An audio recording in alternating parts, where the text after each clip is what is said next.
Hello everyone, आज की video में हम बात करेंगे क्लिंडामाइसिन फॉस्फेट जेल के बारे में। तो यहाँ पे आपको जेल दिख रही होगी, ठीक है, जिसके अंदर प्रेजेंट है क्लिंडामाइसिन फॉस्फेट। ये एक एंटीबायोटिक होती है जो कि बैक्टीरिया की ग्रोथ को इनहिबिट करके, यानी कि बैक्टीरिया की ग्रोथ को स्टॉप करके अपना एक्शन शो करती है। अब इसके यूज की बात करते हैं, कहाँ पे क्लिंडामाइसिन फॉस्फेट जेल का यूज किया जाता है। तो इसका यूज किया जाता है एक्ने को ट्रीट करने के लिए, यानी कि पिंपल्स को ठीक करने के लिए इसका यूज किया जाता है।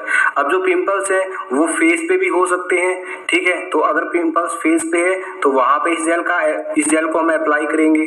चेस्ट पे हो सकते हैं पिंपल्स, या फिर पिंपल्स बैक साइड भी हो सकते हैं, पीठ पे भी जो पिंपल्स है वो निकल आते हैं। तो इन सब सिचुएशंस के अंदर क्लिंडामाइसिन फॉस्फेट का यूज किया जाता है इसको ठीक करने के लिए, ठीक है। अब बात करते हैं कि ये पिंपल्स होते क्यों हैं।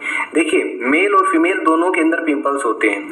अब मेल के अंदर क्या होता है, एंड्रोजन लेवल जो होता है ना, अगर उसके अंदर चेंज आ जाए, अगर वो जो एंड्रोजन है उसका बैलेंस बिगड़ जाए, ठीक है, तो एंड्रोजन के बैलेंस बिगड़ने की वजह से होता क्या है, हमारा जो इम्यून सिस्टम है वो स्प्रेस हो जाता है, ठीक है। ध्यान से सुनिएगा मैंने क्या कहा। मेल और फीमेल दोनों के अंदर एंड्रोजन होता है, लेकिन मेल्स के अंदर हम सबसे पहले बात करेंगे। मेल्स के अंदर जो एंड्रोजन लेवल है, अगर वो ज्यादा हो जाए नॉर्मल से, तो हमारी जो इम्यूनिटी है वो कम हो जाती है, ठीक है। अगर इम्यूनिटी कम हो जाएगी तो हमारे फेस पर जो बैक्टीरिया ऑलरेडी प्रेजेंट है, जो कि पायोजेनिक इन नेचर होते हैं, यानी कि पस फॉर्मिंग बैक्टीरिया होते हैं, ठीक है, स्टेफाइलोकोकस के नाम से जिनको जानते हैं, तो वो पिंपल्स क्रिएट कर देंगे, ठीक है।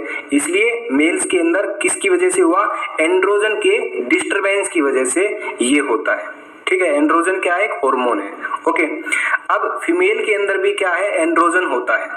अगर फीमेल के अंदर इसका क्या हुआ, डिस्टरबेंस हुआ, तो फीमेल के अंदर भी पिंपल्स होंगे, लेकिन फीमेल्स के अंदर जो पिंपल्स है ना वो कम होते हैं। उसका रीजन मैं आपको बताता हूँ। फीमेल्स के अंदर एक हार्मोन होता है एस्ट्रोजन नाम से, ठीक है। तो जो ये हार्मोन होता है ना, ये प्रोटेक्टिंग हार्मोन होता है।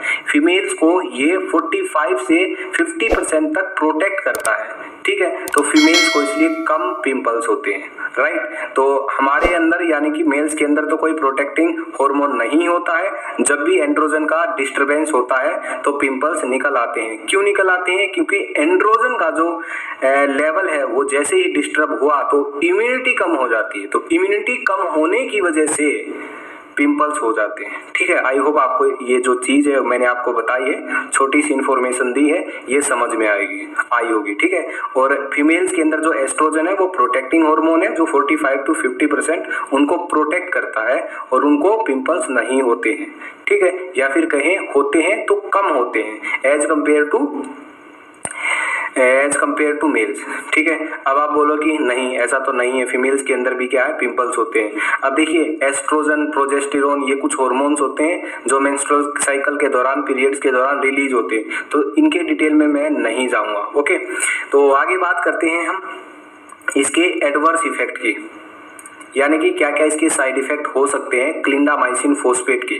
तो क्या क्या साइड इफेक्ट हो सकते हैं, देखिए, अगर आपके पिंपल्स पर मान लिया आपके फेस पर अगर पिंपल्स निकले हैं, तो अगर आपने ये जो जेल है क्लिंडामाइसिन फॉस्फेट, ये अगर आपने अप्लाई की, अगर वहां पे बर्निंग इरिटेशन हो रही है, यानी कि थोड़ी सी जलन महसूस हो रही है, या फिर ईचिंग हो रही है, रेडनेस हो गई है, या स्किन रैशेज हो गए हैं, अगर अप्लाई करने के बाद इनमें से कुछ भी हो रहा है, ठीक है, अगर बिल्कुल थोड़ा सा हो रहा है, यानी कि बिल्कुल हल्की सी खुजली हो रही है और कुछ सेकंड के बाद अपने आप ठीक हो जाती है, तो कोई भी दिक्कत वाली बात नहीं है। अगर ये जो क्लिंडामाइसिन फॉस्फेट जेल है, अगर ये अप्लाई करने के बाद इनमें से कुछ भी आपको फील हो रहा है और वो ठीक नहीं हो रहा है, ठीक है, तो तुरंत आपको ये जो क्लिंडामाइसिन फॉस्फेट है ये बंद कर देनी है, लगानी नहीं है, और फिर डॉक्टर से आपको मिलना है और डॉक्टर को दिखाना है, ठीक है। तो ये इसके क्या है, साइड इफेक्ट होते हैं। तो ये था आज का हमारा वीडियो, जिसके अंदर मैंने आपको बताया क्लिंडामाइसिन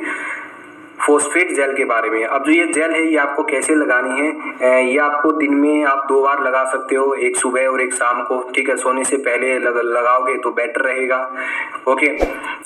और क्या चीज़ है, और एक बात का ये ध्यान रखना है कि जब भी आप इसको, जैसे फेस पर पिंपल्स हुए हैं तब आपको अगर ये लगा रहे हो तो पहले तो अपने हाथों को अच्छे से वॉश कर लेना है साबुन के साथ, ठीक है। फिर नॉर्मल पानी के साथ फेस को वॉश कर लेना है और फिर अच्छे से फेस को क्या पोंछ लेना है, ठीक है। उसके बाद ये जो क्लिंडामाइसिन जेल है ये अप्लाई करनी है, ठीक है। तो उसके बाद बेटर रिजल्ट आपको दिखेगा। और अप्लाई कैसे करनी है, जैसे अफेक्टेड एरिया जहाँ भी पिंपल हुआ है वहाँ पे आप जैसे क्लिंडामाइसिन लगाओगे ना तो 20 से 30 सेकेंड के लिए वहाँ पे हल्के हाथ से आपको रब करते रहना है, ठीक है। तो उससे आपको और थोड़ा सा बेटर रिजल्ट देखने को इस जो ये क्लिंडामाइसिन फोस्फेट है इसका दिखेगा, ठीक है। तो ये थी आज की हमारी वीडियो जिसके अंदर हमने क्लिंडामाइसिन फोस्फेट के बारे में डिस्कस किया। आई होप आपको समझ आया होगा। तो आज की वीडियो में इतना ही, तो मिलते हैं नेक्स्ट वीडियो के अंदर।